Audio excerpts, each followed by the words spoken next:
Let us begin with the wave optics. दोस्तों, wave optics के important objectives के बारे में हमें बात करना है। ऑब्जेक्टिव्स को करने के पहले थ्योरी सेक्शन बहुत अच्छे से इसका कवर कर लीजिए ताकि आपको इसकी ऑब्जेक्टिव्स की चीज़ों में डिस्कस करने में दिक्कत ना हो। चलिए, कुछ इंपॉर्टेंट पॉइंट्स जो एमसीक्यू के फॉर्मेट में आ सकते हैं। First, to coherent light sources must have same frequency. ये बड़ा इंपॉर्टेंट ऑब्जेक्टिव, ध्यान रखिएगा। अगर दो लाइट सोर्सेस कोहेरेंट है तो लाइट की फ्रीक्वेंसी सेम होगी और साथ ही साथ उनके बीच का फेस डिफरेंस भी कांस्टेंट होगा। तो कोहेरेंट सोर्स मतलब सेम फ्रीक्वेंसी और constant phase difference.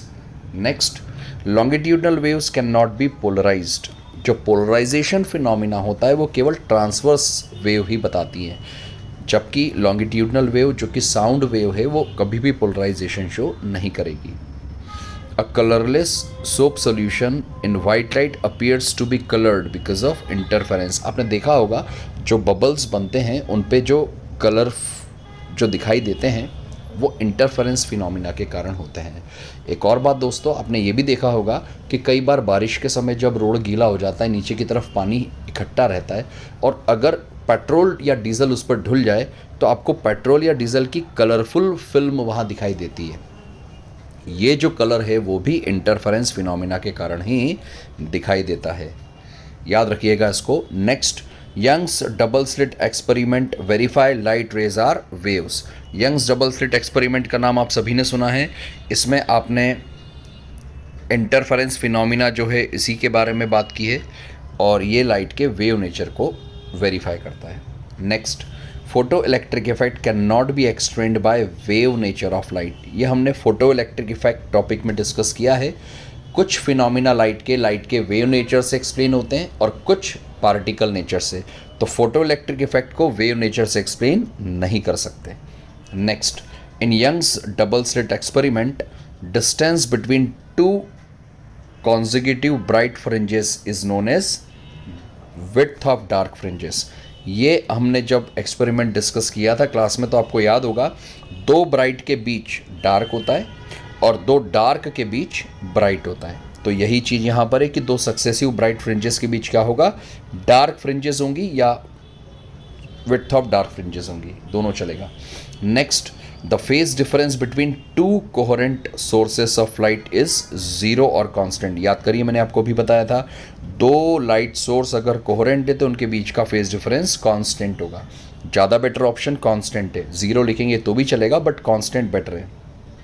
Next, in constructive interference of light path difference is always even multiple of lambda by 2। ये एक इंपॉर्टेंट ऑब्जेक्टिव है दोस्तों। कंस्ट्रक्टिव और डिस्ट्रक्टिव दो तरह के इंटरफेरेंस होते हैं। अगर कंस्ट्रक्टिव इंटरफेरेंस हो रहा है तो पाथ डिफरेंस जो होगा वो even multiple of lambda by 2 होगा, even multiple of lambda by 2 होगा। और अगर डिस्ट्रक्टिव इंटरफेरेंस है तो odd multiple of lambda by 2 होगा, odd multiple of lambda by 2 destructive के लिए होगा। Next, the bending of wave around sharp corner और of an obstacle is known as diffraction. ये हमने फिनोमिना पहले भी डिस्कस किया है। लाइट का बेंडिंग फिनोमिना शार्प कॉर्नर से डिफ्रैक्शन फिनोमिना है। The phase difference between two points in a same wave front is zero. Same wave front में जो दो पॉइंट्स हैं उनके बीच का फेज डिफरेंस जो होगा दोस्तों वो ज़ीरो होगा। Relation between intensity and amplitude of wave. अगर किसी लाइट वेव की इंटेंसिटी आई और एम्पलीट्यूड ए है तो I proportional to A square. ये थोड़ा इंपॉर्टेंट डेरिवेशन याद रखिए, ध्यान रखिए। Formula of fringe width in Young's double slit experiment. Young's double slit experiment पे स्क्रीन पे जो फ्रिंजेस बनती हैं उसकी विड्थ का फॉर्मूला होता है, बीटा से बताते हैं इसको, लैम्डा डी बाय डी।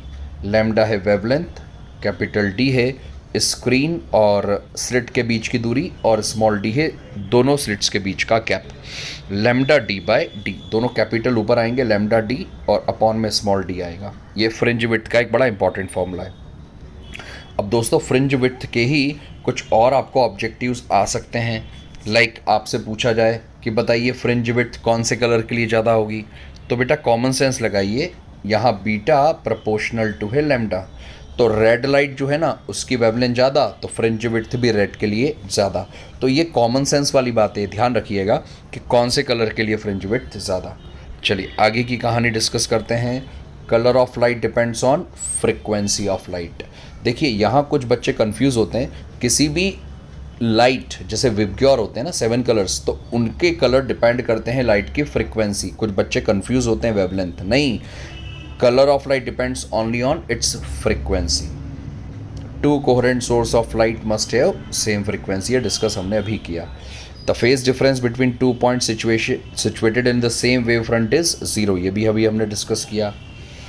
दोस्तों अगला, relation between path difference and phase differences. अब ये एक नई चीज़ है जो हमने थ्योरी में ऑलरेडी डिस्कस किया है। पाथ डिफरेंस डेल्टा से बताते हैं, होता है λ/2π इंटू फाई।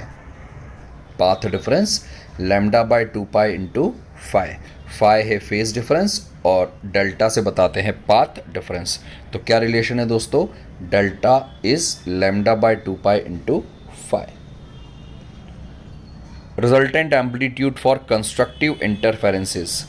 बेटा अगर कंस्ट्रक्टिव इंटरफेरेंस हो रहा है तो रिजल्टेंट एम्पलीट्यूड का फॉर्मूला होता है A1 + A2, जहाँ A1 A2 दो वेव्स के अलग अलग एम्पलीट्यूड्स हैं। Resultant intensity of constructive interference, intensity का फॉर्मूला होगा I1 + I2 + 2 √I1 √I2, I1 + I2 + 2 √I1 + I2। Resultant amplitude इन डिस्ट्रक्टिव, डिस्ट्रक्टिव में एम्पलीट्यूड होगा बेटा A1 - A2। Resultant intensity destructive की बात करें तो I1 + I2 - 2 √I1 I2। Constructive में प्लस होता है, डिस्ट्रक्टिव में माइनस होता है। तो ये कुछ काम के ऑब्जेक्टिव्स हैं जो एग्जाम में आ सकते हैं। फॉर्मूलेज आप लिखकर याद करेंगे तो बेटर रहेगा। अगले ऑब्जेक्टिव की तरफ पढ़ते हैं दोस्तों। The surface of medium at instant of time in which all particle of medium vibrate in the same phase is a wave front। wave front की definition होती है ये आपको पता भी है। all points of a wave front of a source is a of new disturbance। बेटा wave front के वो सारे points जो एक source है नए disturbance का, उन points का क्या नाम होता है, secondary wavelets। ये हाइगन्स थ्योरी में हम लोगों ने डिस्कस किया है। Interference phenomena follow law of conservation of energy. याद रखिएगा इंटरफेरेंस फिनोमिना जो होता है वो law of conservation of energy के अकॉर्डिंगली होता है, उसको फॉलो करता है। Refraction phenomena is due to superposition of secondary wavelets. Actually यहाँ रिफ्रैक्शन नहीं डिफ्रैक्शन आएगा। Diffraction phenomena is due to superposition of secondary wavelets. मैं करेक्ट कर रहा हूँ, यहाँ रिफ्रैक्शन नहीं डिफ्रैक्शन आएगा। Diffraction phenomena is due to superposition of secondary wavelets. Next, dark fringes are obtained due to obviously destructive interference के कारण, और bright fringes are obtained due to constructive interference. Okay, अच्छा ये मैच द कॉलम बड़े काम का है। इसमें कॉर्पस्क्यूलर थ्योरी ऑफ लाइट, एक्चुअली अलग अलग टाइम पर लाइट की अलग अलग थ्योरीज आई, तो न्यूटन बाबा ने अपनी कॉर्पस्क्यूलर थ्योरी ऑफ लाइट के बारे में बताया। तो कॉर्पस्क्यूलर थ्योरी ऑफ लाइट किसने दी है, न्यूटन बाबा ने। वेव थ्योरी ऑफ लाइट की बात करें तो वेव थ्योरी ऑफ लाइट को देने वाले सबसे पहले थे मैक्सवेल, सबसे पहले थे Maxwell. Encroachment of light in geometrical shadow, मतलब लाइट का बैंडिंग फिनोमिना, डिफ्रैक्शन फिनोमिना है, डिफ्रैक्शन फिनोमिना है। रीडिस्ट्रीब्यूशन ऑफ लाइट और थ्योरी ऑफ, देखो थ्योरी ऑफ सेकेंडरी वेवलेट देने वाले थे हाइगन बाबा, और redistribution of light energy, light का redistribution interference. Actually interference phenomena में यही होता है, डिस्ट्रक्टिव और कंस्ट्रक्टिव जो दो इंटरफेरेंस होते हैं ना, उसमें एक पार्ट की एनर्जी दूसरे पार्ट में रीडिस्ट्रीब्यूट होती है। तो दोस्तों ये कुछ इंपॉर्टेंट ऑब्जेक्टिव्स हैं जो आपको वेव ऑप्टिक्स के बहुत अच्छे से प्रिपेयर करना है। इन ऑब्जेक्टिव्स को आप लिखकर याद करेंगे, ये बेटर रहेगा।